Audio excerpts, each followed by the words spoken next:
Course 6 तक आप इस इशू में भाग ले सकते हैं। यहाँ पर एम्प्लॉय सब्सक्रिप्शन के आंकड़े जोर शोर से आ रहे थे, जो लास्ट अपडेट हमारे पास आया भी था। चलिए अब बात करते हैं इमामी की। इनफैक्ट पिछले 2-3 ट्रेडिंग सेशंस में हमने वो रूरल मार्केट पर काफ़ी बातचीत की। आईटीसी के नंबर्स अगर आपको ध्यान होगा, एग्री बिजनेस में पिकअप था, एफएमसीजी भी फेयर था। अब बात करते हैं इमामी की और उनसे समझेंगे कि यहाँ पर परफॉर्मेंस कैसा रहा है। मुनाफा 11% तो आय 10% बढ़त दिखाने में कामयाब रही है। मार्जिन में भी सुधार आया लगभग 100 बेसिस पॉइंट का। हमारे साथ कंपनी के सीएफओ एनएच बंसाली है। बंसाली साहब, एक मजबूत क्वार्टर ये रहा है। मुझे एक अंदाजा दे सके किस तरह के वॉल्यूम्स आपने एंजॉय किए इस पर्टिकुलर क्वार्टर में, और demand outlook compare to last year कितना बेहतर है? Supported strongly by the volume growth. 8.37% is the volume growth in the domestic business. Okay. So this is supported mainly by the volume growth, and international business also has done very well with the constant growth of 11%, while it is in Indian currency it is at 10%. So all the businesses, both domestic, international, both has fared very well. और उसमें भी अगर आप देखें channel wise तो सब चैनलों ने अच्छा ग्रोथ दिया है। Rural, urban, GT, new age channels all have perform well. So all round growth from all the channels, all the channels. लेकिन ये क्या ग्रोथ आप एक्सपेक्ट कर रहे हैं और बेहतर होगी specially on the rural market side sir? क्या कुछ विजिबिलिटी ऐसी दिख रही है that it could pick up in the next 2-3 quarters? We expect for the full year a double-digit kind of a growth for the full financial year, and we expect winter भी अच्छा जाना चाहिए. Winter is another season for us, and जो government ने उनके जो initiatives उन्होंने लिए हुए हैं, मॉनसून भी अच्छा लग रहा है, तो ये सब का भी इम्पैक्ट अच्छा आना चाहिए. कंज्यूमरिज्म थोड़ा बढ़ना चाहिए, तो ये सब का भी ग्रोथ, इस ग्रोथ के ऊपर अच्छा फर्क पड़ेगा. और and we expect our brands also to perform well. We have taken many steps in terms of brand building, in terms of channel further penetration. So all taken together, we expect a double-digit kind of a growth. अच्छा, अंसारी साहब नमस्कार, वीरेंद्र बोल रहा हूँ Delhi studio से। अगर मैं segment wise देखूँ सर, तो इस बार ये quarter definitely health care segment में बहुत स्ट्रॉन्ग रह रहा है। हेल्थ केयर स्पेशली अब आई थिंक जो ये कमिंग क्वार्टर है या फिर जो रनिंग क्वार्टर है, जब रेनी सीजन है और उसके बाद आपका आई थिंक विंटर्स आ जाएंगे, यहाँ इस क्वार्टर में प्रदर्शन अच्छा रहा। हेल्थ केयर सेगमेंट में आप कितनी ग्रोथ देख रहे हैं अगले वाले 2 क्वार्टर्स में, और हेल्थ केयर सेगमेंट में प्रोडक्ट लॉन्चेस की क्या योजना है अभी? देखिए, health care and personal care both have perform well. In fact जैसे ये क्वार्टर में तो आपके summer products, it was led by strongest summer in the last few years. The summer had been the strongest this year, and it has an impact on the summer led products. और उसका impact अच्छा positive summer led products में हुआ, टालकम्स में या बाकी जगह में. थोड़ा सा जो आउट ऑफ होम प्रोडक्ट्स है उसके ऊपर नेगेटिव इम्पैक्ट भी है. पेन मैनेजमेंट में थोड़ा डिक्लाइन रहा, तो pain management forms part of the health care.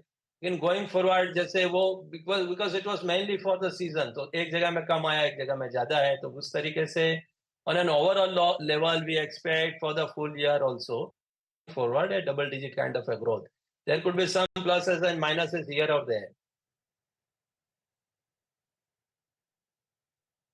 Okay, अच्छा सर, अब आते हैं कल सर, आप यकीन मानिए आपने इस मंच को आज ज्वाइन किया, कल हम डावर से बात कर रहे थे।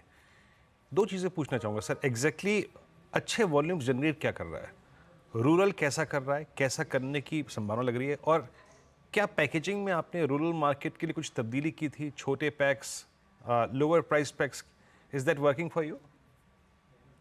तो अब देखिए, रूरल मार्केट भी बहुत टाइम बाद आपने लास्ट क्वार्टर से थोड़ा शूट अप हुआ, और इस क्वार्टर में भी अच्छा किया है रूरल मार्केट ने relatively. Otherwise it was not doing that well. General trade जो चैनल्स है, जिसका बहुत टाइम तक, तो बहुत क्वार्टर्स तक तो थोड़ा डिक्लाइन जैसा रहा था, but this quarter also has done a positive, अच्छा ही ग्रोथ हुआ. General trade and rural has shown a good growth. And in terms of initiatives, LUPs की जो बात करें, लो यूनिट पैक्स, तो हमारा generally as an organisation also 25% तक का तो एलयूपी का हमारा, we are very much focused on rural trade. Rural में हमारा अच्छा पेनिट्रेशन है, वहाँ पे ग्रोथ भी आता है। एलयूपीज हमारे पहले से हर ब्रांड में, हर प्रोडक्ट में हमारे एलयूपीज विलेज साइड, रूरल साइड को देख के हम लोग एक एक्स्ट्रा इनिशिएटिव्स लेते हैं। It also gives them the affordability, so that is there for all the brands and products. Okay अच्छा सर, अब जैसे कि आपकी काफ़ी स्ट्रॉन्ग कमेंट्री है, मैं महसूस कर सकता हूँ। ये अपने एडवर्टीजमेंट स्पेंस जो हैं वो सेकंड हाफ के लिए क्या बढ़ाए हैं, इस मद्देनज़र आपकी राय जानना चाहूँगा। तो आप फर्स्ट क्वार्टर में भी देखेंगे तो हमारा एडवर्टाइजमेंट स्पेंड अच्छा बढ़ा है। In fact it has increase by 21% compare to the top line growth of 10%। And तो जहां हम लोग को अपॉर्चुनिटी लगती है तो वहां ब्रांड के पीछे इन्वेस्ट करने के लिए हम लोग we do not apprehend and we go behind it and we invest behind the brands. तो इस बार ग्रोस मार्जिन एक्सपेंशन हुआ है और एबिटा मार्जिन का भी एक्सपेंशन हुआ ही है, despite making higher investments behind the brand.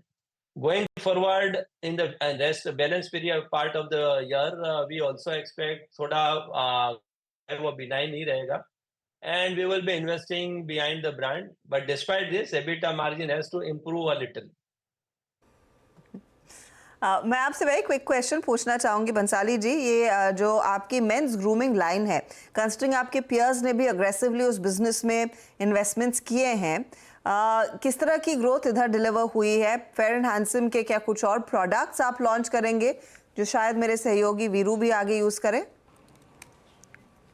Fair and handsome you must have seen कि जो है वो ब्रांड ने अभी as a male grooming in general has not done that well as might have been expected, and but we are going forward, we are taking many other initiatives while the market is shrink, market shares are intact, लेकिन सबका consumer का preferences इसको और बढ़ाना पड़ेगा। इनको भी थोड़ा सा अपनी जो इनकी जो पर्सनल इच्छा है उसको उसमें एक प्रोडक्ट इसको भी रखना पड़ेगा, तो हमारे लिए भी अच्छा रहेगा।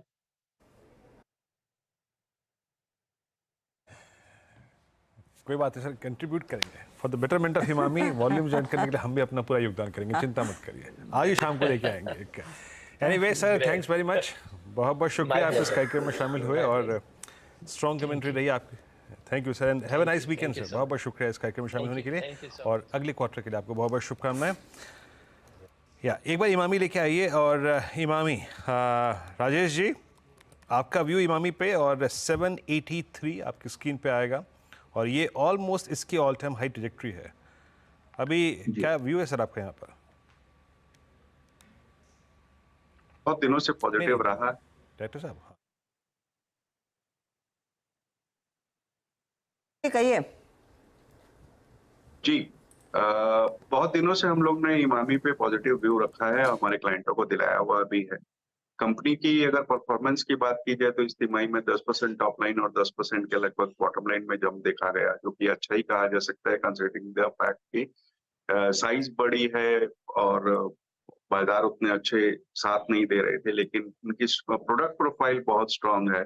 वॉल्यूम ग्रोथ देखी गई, मार्जिन में बढ़त देखी गई और सबसे अच्छी बात है कि जो रूरल में आने वाले दिनों में सरकार का भी फोकस है या मॉनसून अच्छी होने की बातें हैं, उन सब चीजों को देखते हुए मुझे लगता है कि इमामी में एक अच्छी बढ़त हो सकती है। दूसरे सबसे बड़ी बात, जो आप देखो लगातार कंपनी ने डेट रिड्यूस किया है, तो उससे भी थोड़ा सा फर्क पड़ा है, लेकिन इस दाम में 785-90 में या 800 के आसपास मुझे खरीदारी नहीं करने में थोड़ी सी हिचकिचाहट हो रही है।